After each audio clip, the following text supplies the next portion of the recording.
Hey, thanks for watching 2 News at 6 tonight. There's been 6 new fires across Utah just within the last 24 hours, and that includes one in Mountain Green. Due to hot temperatures and strong winds, our largest fire, the Monroe Canyon fire, is growing hot and fast. The flames have now charred more than 55,000 acres, and containment right now gone down to just 7%. There are more than 1,200 first responders on the front lines tonight. Now, we do have team coverage for you of Utah's intense wildfire season and the impact the flames are having on families. Brian Cheney is first up tonight. He's live near the front lines of the Monroe Canyon fire. And Brian, any changes today for the better? Heidi, I would say yes, a lot has changed today better. For example, I'm standing in an area that was really testing fire crews late into the evening and overnight, even throughout the day today. There are no fire crews in sight here. I'm in what you would call the black, so an area that the fire is either burned through or has been burned against other fire via backfiring. Over here, still some smoldering in this spot to show the proximity over to SR 24, which was closed overnight and finally reopened today. This whole area has been burned out either by the fire moving towards the road or by firefighters fighting fire with fire. We saw them doing that earlier today. On my side over here, this fence post jumps over to tribal land jurisdiction. We're right on the Paiute Tribe Reservation. Further up the hillside, extremely active fire. Helicopters hitting that, hand crews driving up access roads and trying to get to that location. What we're seeing as a benefit, not as much intense, erratic fire behavior as we saw around this time yesterday. So I think the crews are able to feel a little bit better about where things are right now. We've been on all sides of this fire, talking to community members about how they've been feeling over the last couple of weeks. Of course, Monroe really got it first with the fire ignition source starting near Monroe Canyon. That area looks really good. Then the fire has exhibited signs of extreme fire behavior over towards the Burrville area, which is still evacuated tonight. Fire crews have a lot of focus there. So each and every person I spoke to in these communities remain hopeful through the power outages, through the situations of tough smoke conditions, and the flames looming in their backyard, wondering if everything will be okay. I caught up with a business owner today in downtown Monroe who's thankful that this community has banded together for one another. We were sent a letter saying check in on your elderly neighbors to see what they need if they had to evacuate. And I just thought how grateful I am to be in this community where people really are looking out for each other that way.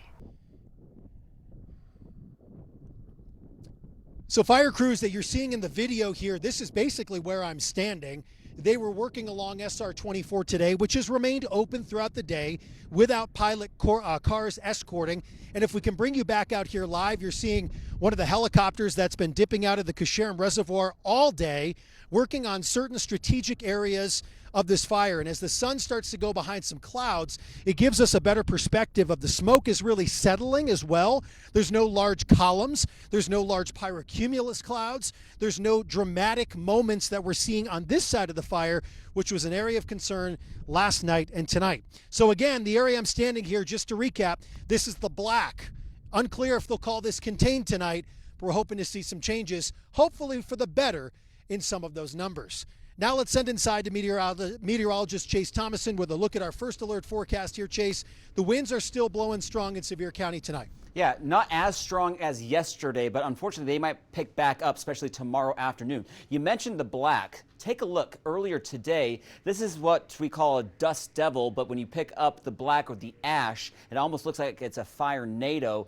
Intense fire behavior with that heat rising air. It starts to turn, and that's what you can see when we have some really hot and dry windy conditions. Fire weather warnings extended through Saturday across a good chunk of central, eastern, and southern Utah. Again, another day of critical fire danger as those winds will be picking up in the afternoon. Now, right now, there's still a little breezy, 10 to 20 miles an hour, but give another 2.5 hours, right around sunset, the winds will relax. Humidity will come up just a bit. That humidity has been low at 5 to 10% around the Monroe Canyon fire. And then by the afternoon, though, unfortunately, I wish I had better news. Winds out of the southwest, 20 to 30 miles per hour with higher gusts. It won't be as windy, though, here across northern Utah. Coming up, I'll let you know if there's anything coming our way when it comes to lighter winds or maybe some moisture. It's in my full forecast. All right, one of our newest fires up in Morgan County. A glider today crashing and starting a small fire there. Brian Will live at the Morgan County Airport with the very latest. So Brian, what have you learned, and do we know if the pilot's okay? Heidi and Mark, we don't know the status of this pilot tonight, and these firefighting helicopters just returned from fighting this fire with buckets they were pouring on that fire. And just to give you a sense of how dry it is out here, this sign down here at the airport says fire danger high, and you can just tell from what this looks like, all it takes is a spark for fires to happen out here. The Morgan County Sheriff's Office just told me that that glider did in fact crash into the mountain, but the pilot's status is not known at this point. Viewers sent us in pictures of the smoldering mountain right after the crash, and as we drove in, we did see smoke rising off the mountain. Now, at least one helicopter and a fire engine responded to the scene with the help from the Morgan County Sheriff's Office. Neighbors here tell me they noticed the smoke, and their first thought was they were worried about the homes being in the path of this new fire. I mean, for a little while there, the flames were pretty pronounced, and you could see it burning pretty good, and there was a lot of smoke, but then they dropped 2 or 3 loads of that fire retardant on it, and it looks like it tamped that out, so I think we're all safe. Great, thank you.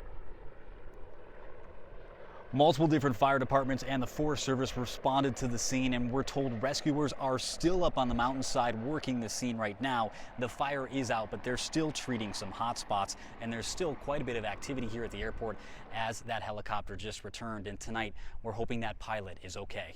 Reporting live in Morgan County, Brian Will, KUTV 2 News. Be careful if you're, parking on dry grass with a hot engine. Be careful with chains. If you're pulling a trailer, keep those chains off the ground. Let's be smart out there and make sure that we're not creating any more fires. In an effort to prevent more fires, Stage 2 fire restrictions are now in effect across the state of Utah. Hey, this impacts all state and private unincorporated lands.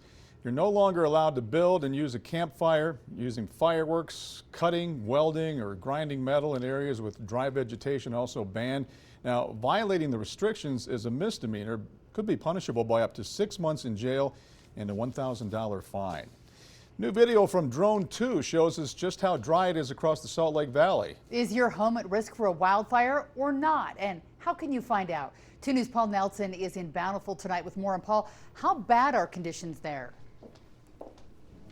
Well, we are at Agate Park in Bountiful, and as you can tell, the foothills around this area are at a very high risk for wildfire. You can see why. You still have a lot of very tall grasses, a few inches, several inches tall, very dry brush on top of that. And not only that, but a lot of the trees in this area are actually already dead, which makes them a huge hazard. Now, crews have been busy trying to clear away these hazards for a while, but they still have a lot of work left to do.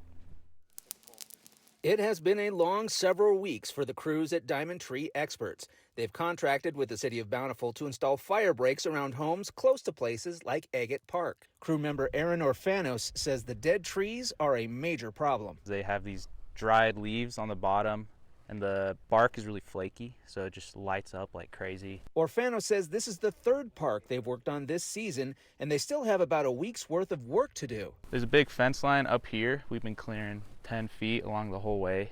There's a lot of dead trees and low-hanging branches that we had to clear up and pull them off the side of the mountain. According to the Utah Wildfire Risk Assessment Portal, the foothills of Bountiful are at a very high risk for wildfire, as are the foothills surrounding Alpine, Draper, and Mill Creek. However, Park City itself is only at moderate risk, and a small town like Bullfrog is at a very low level. But Forestry, Fire, and State Land State Forester Jamie Barnes says even if the risk is moderate or low, that doesn't mean people are out of danger completely. That we would like to see homeowners taking the same defensible space actions throughout the state. While the map shows how much risk a community might face, Barnes says they want the map to be more specific in the future. What we're fixing right now is we have to get this data down to the parcel level in order to be fair, because you should be evaluating based on a parcel level. How can people now find out what their risk is now? Anytime the people can call the division, they can ask for a lot assessment. That's something that we can do. Now, DNR expects to have their updated map launched by 2026, and it will have better boundaries of what they consider to be high risk, elevated risk. But at the same time, though, they've already estimated how many homes they believe to be in that area, and they expect 80,000 Utah homes will be inside the high risk boundary. Reporting live, Paul Nelson, KUTV 2 News. All right, good information, Paul. Thank you. The Dragon Bravo fire in northern Arizona has now burned nearly 112,000 acres. It's only 8% contained tonight. Yeah, though the flames haven't crossed into Utah, they're impacting places like Kanab. Liv Kelleher shows us what that impact looks like at a centuries-old lodge facing an uncertain future.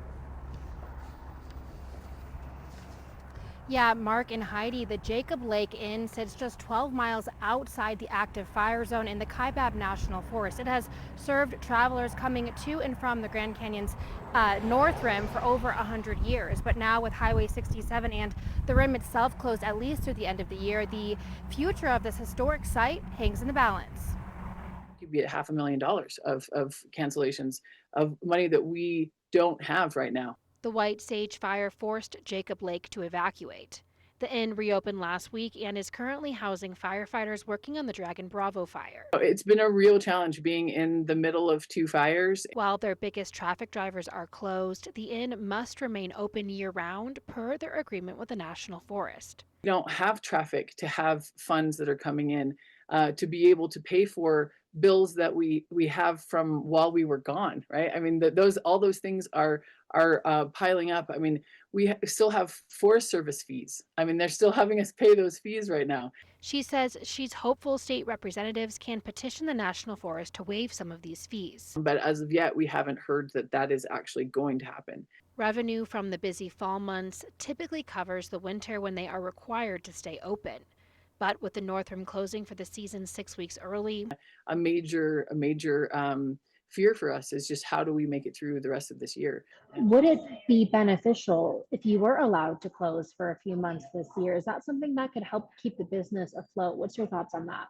You know, what's funny is I don't think we've even talked about that as an option because we've never in the past had that be an option before.